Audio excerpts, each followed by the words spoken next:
Hey, friends and neighbors. Randomly Trees back on two wheels after, I don't even know, it's been about a month since the last time I rode. I think the last time I rode was actually the day I filmed my last video, where I was riding in the dark on the way to work on the dark and stormy morning. No, it wasn't that stormy, but it was wet and it was dark. And since then, I think I've been sick, and we've had just horrific weather. Well, it's not, I mean, other places have had worse weather. We've had just cold weather for the area, and icy conditions, snow, and just down in the lower 30s in the mornings, if not colder. And today is the first day it's like tropical weather. We're like high 40s. I think we hit the low 50s today here. So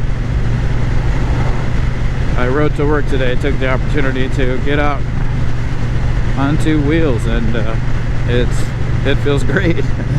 A month is too long. So since that day, I got several upgrades for the bike. Only one of them's on it right now. Of course, you can't see it. It's the headlight. I did replace the headlight. That was one of the first things I wanted to replace. I went with the Cyclops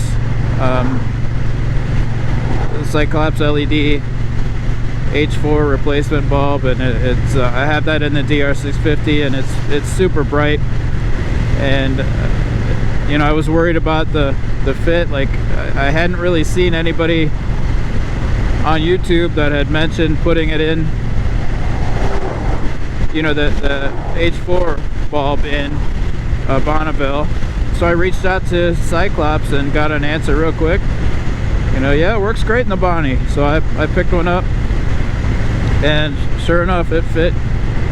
Probably took me 20 minutes to install it, and even with the little rubber boot that's in there, it's on there, you know, that keeps the water out of the electronics in there. Everything fit great, and this is actually the first day I've ridden with it, and I rode to work in the dark with it, and what a difference. You know, the video I posted last time, really, it looked worse than it was, but by comparison, it was pretty bad. I mean, and I knew it was, but it wasn't as bad as the video showed, because the GoPro's low light, plus the rain, like it didn't look like I had any lights on at all. But this one I wanted to film this morning, but and it would have been a good comparison because it was dark and raining. But I just didn't feel like putting the camera on and stopping on the way to work to take it off and blah blah blah. So we'll do it again. I'll have plenty more opportunities where it's dark and rainy for the next couple months. So the other couple things, I did end up getting some luggage, and I asked for it for my birthday, and my amazing wife picked it up for me for my birthday from a guy who goes by Classic Rides on YouTube. And I don't know if he makes the bags, or I get the sense that he has some sort of input in it. I don't know, but I had been doing a lot of research, and I really liked how they looked. They are wax canvas. They're really well made. They look really good. I haven't put them on the bike yet, but I'm really excited to put them on. I want to wait for the winter to be over before I put that kind of stuff on. I don't worry that they'll be waterproof or extremely water resistant, as I believe he says, but I don't want to have them out in the weird elements that we have, you know, freezing rain and all that stuff. Just don't want us to expose them to that. And I haven't had any reason to have luggage on the bike other than my commuter top case in the back. So what else? Oh, the the luggage rails. My kids got me some luggage rails to put on for the bags, and I got those from I think it's called Motone. I've seen a couple guys online, some of the Bonneville riders and Triumph riders recommend Motone, so I looked at that. Really affordable compared to some of the other ones. You know, it's really just it's just like an elbow of a bar, and some of the companies are really proud of what they have, and this one was, you know, highly rated and recommended, and seems pretty good build quality. So I don't have those on yet either. I want to wash the bike before I do that, and it's just been too cold. Today's been the first day where it's not been like down in the freezing temperatures overnight, and I don't want to wash the bike and then have any remnant of water freeze. It's kept in the garage, but it gets cold out there. I just don't. So she's still pretty dirty, but other than the maintenance stuff to keep clean, I haven't washed her since like December. But then again, I really haven't ridden that much either, so I hate to have her sit there dirty, but I'd rather do that than have her freeze up or anything, you know. So yeah, I'm looking forward to putting that stuff on, and I'll give it a walk around when I do, because man, those bags look really sharp. I can't wait to see them on the bike. I got the style is called the Digley bags, and I'm looking forward to using those on my South Dakota trip this year. I think they'll be great, and yeah, so shout out to Classic Rides. Again, sorry, I don't know if you make the bags. I know that you do something with them because they come through you, but they're really good looking bags, and I'm sure they're going to work great. They'll look excellent on the retro styling of the Bonneville, which is really what I was going for, as well as functionality. So what else? Oh, helmet. I did finally get a helmet, and this was kind of an interesting thing that I had never done this before, but so to start off, so I was really doing a lot of research. I really wanted a retro style helmet, a full face retro style helmet, but I was really waffling between that and more of a modern, you know, more expensive modular helmet. I've been using this Scorpion AT950, I think it's called ATX 950. Going on just coming up on 5 years now. Before this, I never really was enamored with modular helmets. This one's grown on me. I really do like the field of view. The modularness of it is nice. You know, being able to flip up the front. The drop down sun visor, I don't really use that as a sun visor. It's I occasionally do. I don't really like wearing sunglasses, so that's come in nice for that. But really, mostly when I use it is when it's really hot and I open up the face shield and I drop that down, and it's a poor man's eye protection. You know, it really keeps the wind and maybe some bugs out of your eyes. It wouldn't protect you from anything solid, but, and I only do that at low speeds, but I don't think I'll miss that. So I really wasn't, you know, modulars, the good ones are really expensive, and I was just like, I got budget I want to save for other things. So anyway, as I mentioned in my other videos, I was shopping around quite a bit, doing a lot of research and a lot of looking at things, and I settled on the HJC V10. It's got the retro styling a bit, but it's also kind of modern looking. I really like the styling of it. However, I couldn't find one in the color that I wanted in the US. So I shopped for it on some European sites. So I bought one from what's it called? FC Moto. It's a German site, I think. And really good pricing. Shipping was low. There were some other sites I looked at, but they wanted a hell of a lot more for shipping, and even the base price was a little bit higher. So when it shipped, it actually went into customs and got like held by customs supposedly, although I couldn't see any evidence that they actually opened the box. So I had to submit some paperwork to get it through customs, and found some guides from some European helmet vendors or manufacturers that kind of provided like the guide for how to fill that form out, and I submitted it to UPS, and then it got released and sent to me. And the helmet's beautiful. It fits great. I've had an HJC helmet before. It was actually my first helmet was an HJC back in my CRF 250L days, and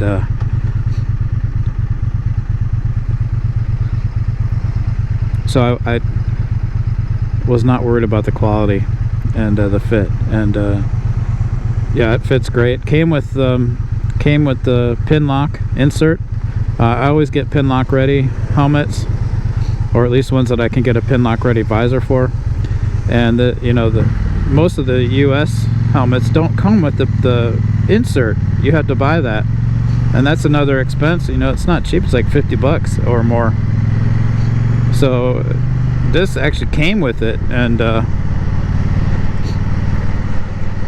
yeah, so that I'm not wearing that helmet today because I didn't put the pin lock in yet, and it's kind of rainy. But yeah, really, it's a beautiful helmet. I'm really happy with it. I can't wait to wear it. It should be quieter actually than this Scorpion. I could already tell it's quieter when I put it on, so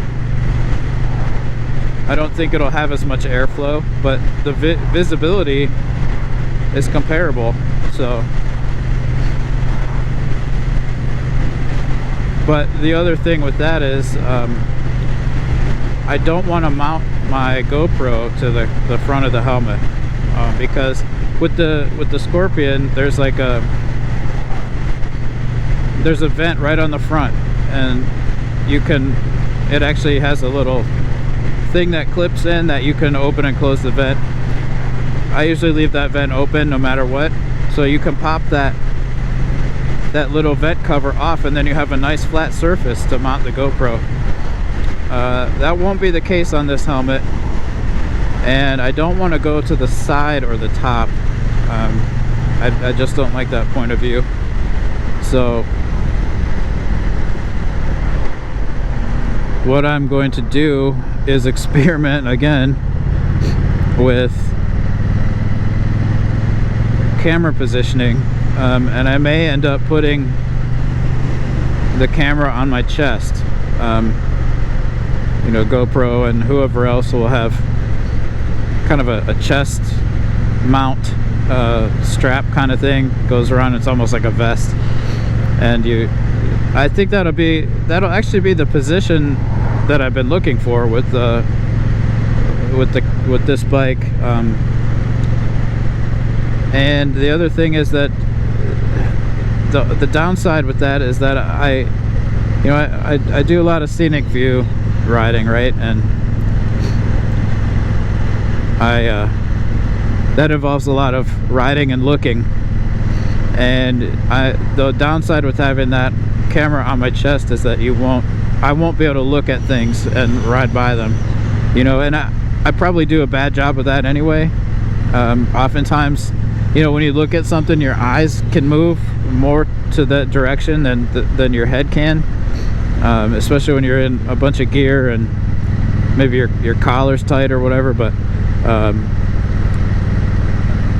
So I don't know how much I'll miss that. I don't know how much you'll miss that, for anyone that's actually looking at the views that I'm looking at versus just listening to me ramble. So we'll see. That's something I'm going to experiment with, and then you know, maybe next year I'll pick up a more expensive helmet for touring. I don't know that the HJC would be great for touring, which is what I'll be doing anyway. But I'm gonna do it. Nothing I have is great for touring, and I end up doing it. So,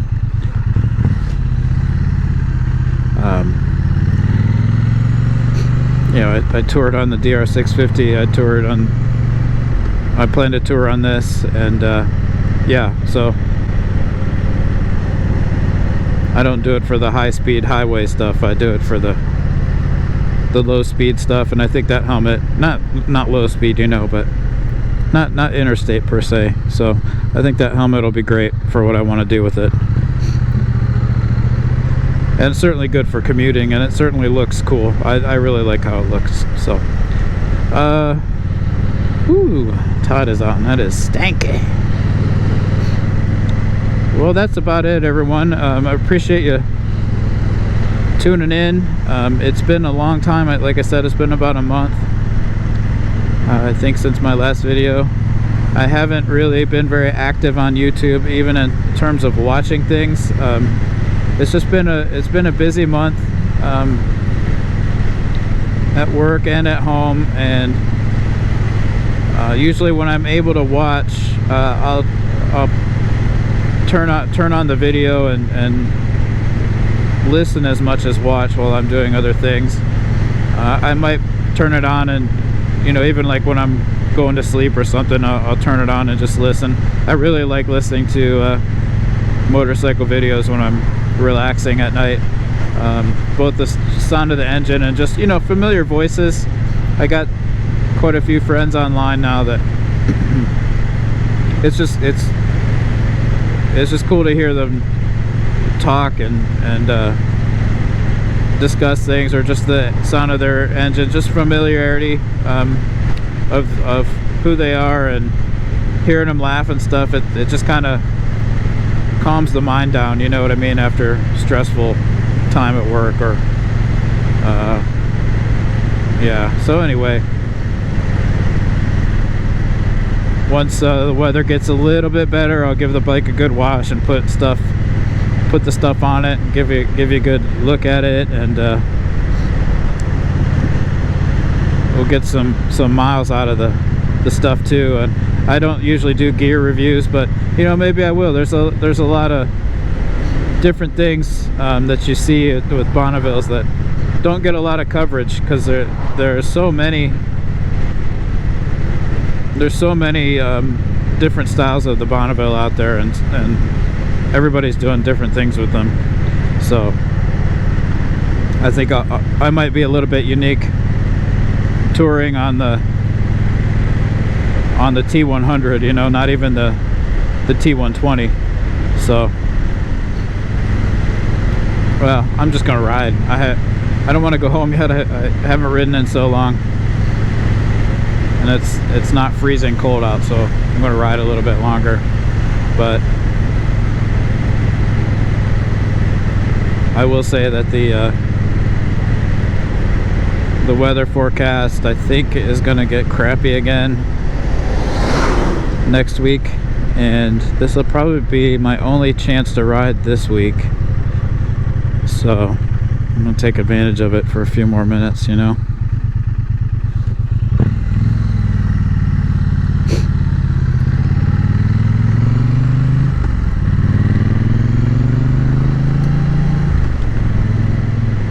Oh, the other thing, I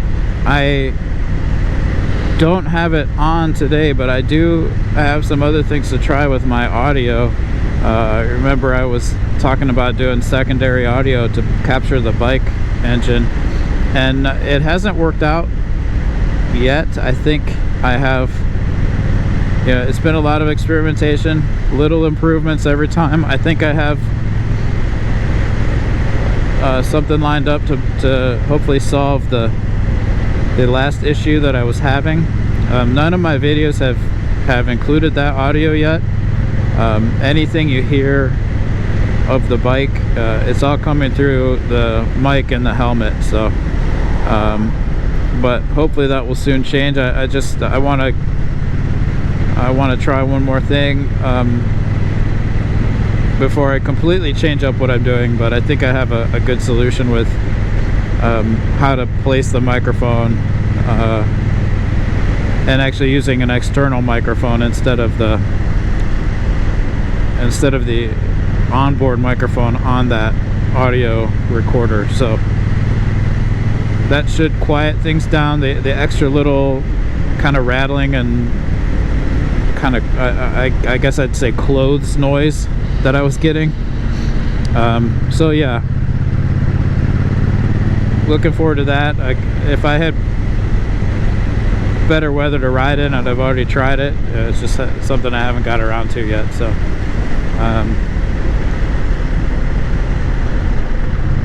just kind of picking my way through these curves. There's been a lot of wind, and sometimes they put cinders down. They don't really salt here, but sometimes they'll put cinders down, and it can, until we get some really good heavy rains to wash that stuff away, it can sit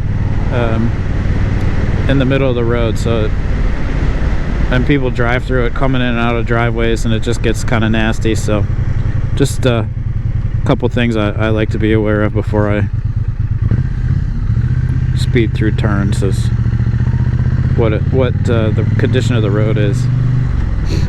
So, well, all right, gang, I think I'm gonna turn around up here somewhere, maybe right here even. Try not to get fucking plastered by anybody.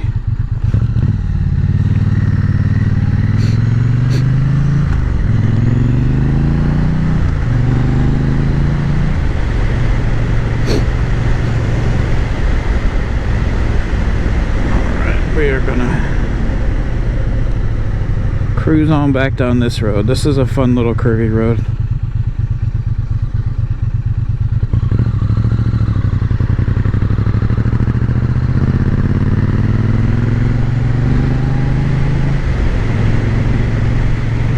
I don't want to go too fast either because of commuters, but after cruising down it, I didn't see any crap in the road, so we can get a little bit more lively on here.